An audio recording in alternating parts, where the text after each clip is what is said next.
और सीरिया रे गत सोमवार होइथिबा भूमिकंप जोगु मृत्यु संख्या बढ़ी चली।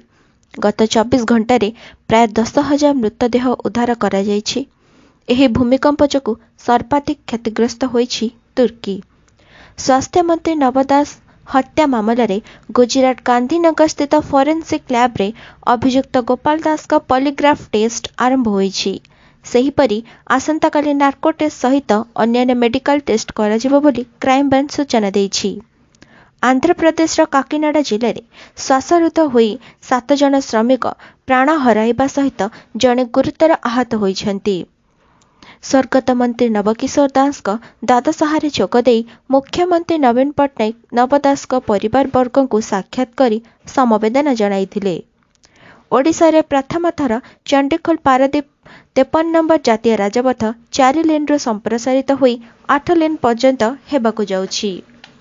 छत्तीसगढ़ काके जिले में गुरुवार एक मर्मन्तुद दुर्घटना 7 जन छात्र छात्री प्राण हराइछन्ति।